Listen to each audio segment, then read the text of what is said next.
This is Akashvani. I'm Sarabjit Kaur with World News.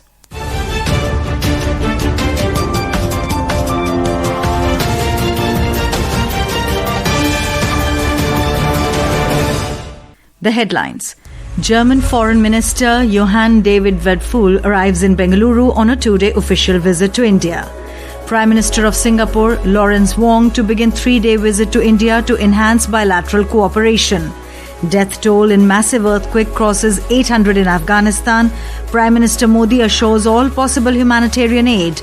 And in US Tennis Open, Naomi Osaka upsets Coco Gauff to reach women's singles quarterfinals.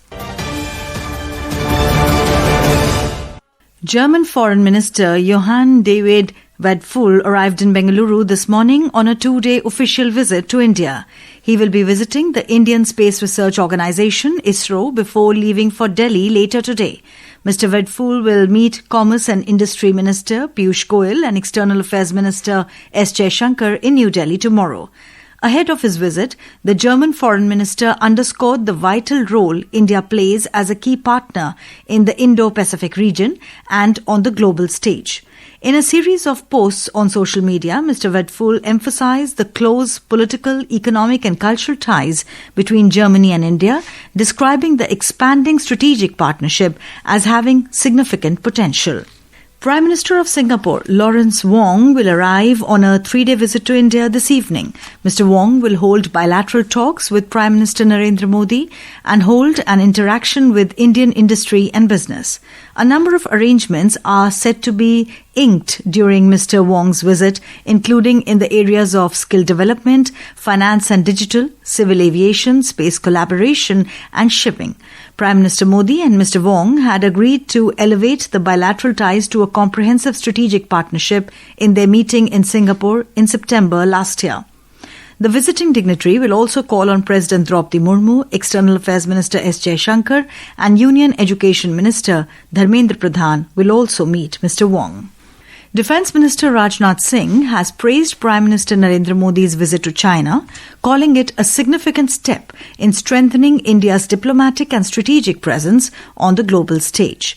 The Defence Minister said in a social media post that Prime Minister's successful visit to China is a testimony to his diplomatic skills and India's ability to reshape and rebalance geopolitical ground realities. Mr. Singh said PM's visit has strengthened India's connect with the Shanghai Cooperation Organization, SCO. He said this visit will further firm up India's position among the Committee of Nations. He congratulated Prime Minister Modi on his extremely fruitful visit to China.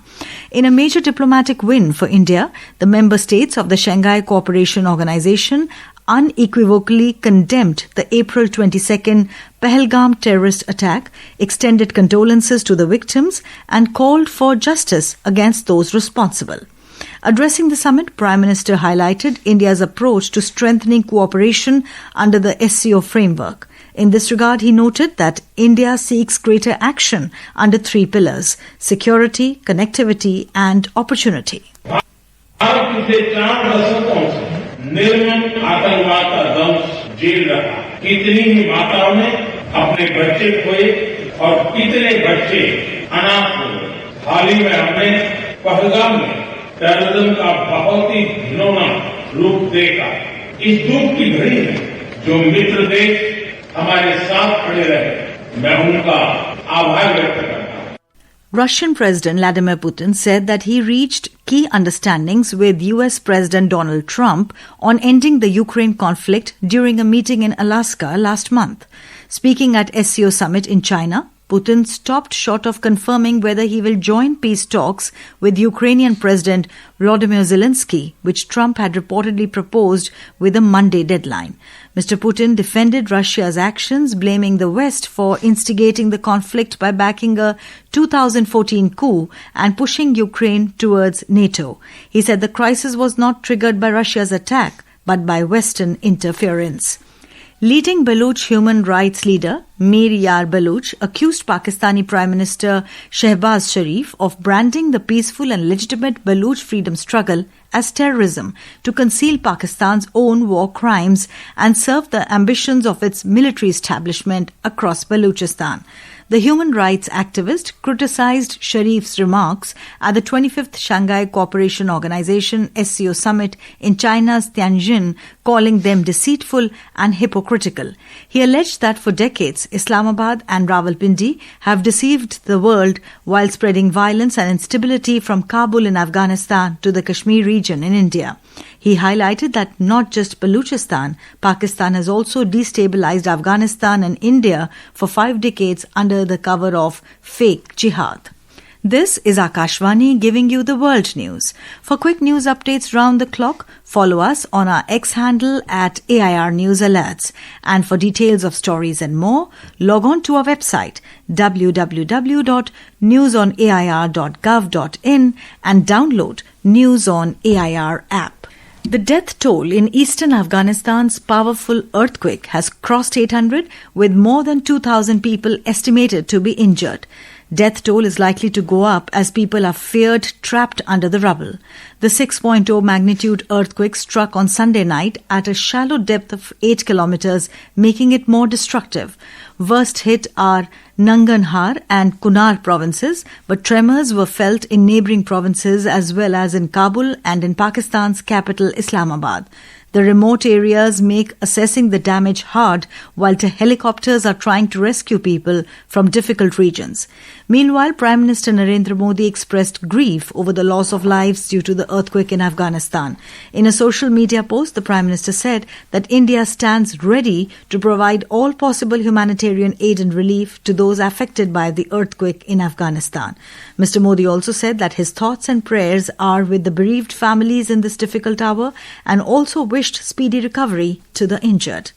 In Bangladesh, tension continues to prevail in several universities across the country following recent clashes between student groups and growing unrest on campuses.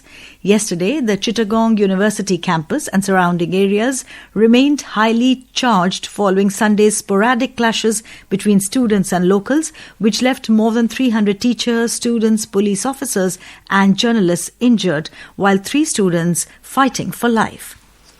An Indian Army contingent has reached Alaska in the USA at Fort Wainwright to participate in the 21st edition of the India-US Joint Military Exercise Yuddhabhyas 2025.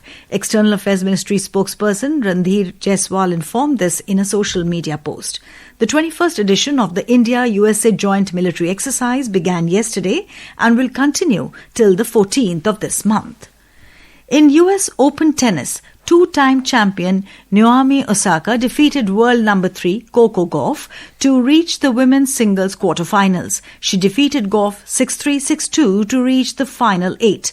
The victory marked Osaka's return to a Grand Slam quarterfinal after 4.5 years. She will face Karolina Muchova of the Czech Republic in the quarterfinal, who booked her place with a win against Ukrainian 27th seed Marta Kostyuk. Novak Djokovic will take on Taylor Fritz in the quarterfinal tomorrow. The 24-time Grand Slam champion became the oldest man to reach the quarterfinals at all 4 majors in a single season after booking his spot in the round of 16 with a commanding 6-3, 6-3, 6-2 victory over Germany's Jan-Lennart Struff. And now, before we close, here are the highlights of the bulletin. German Foreign Minister Johann David Wadephul arrives in Bengaluru on a 2-day official visit to India. Prime Minister of Singapore Lawrence Wong to begin 3-day visit to India to enhance bilateral cooperation. Death toll in massive earthquake crosses 800 in Afghanistan. Prime Minister Modi assures all possible humanitarian aid. And in US Open, Naomi Osaka upsets Coco Gauff to reach women's singles quarterfinals. And that is the end of this news bulletin.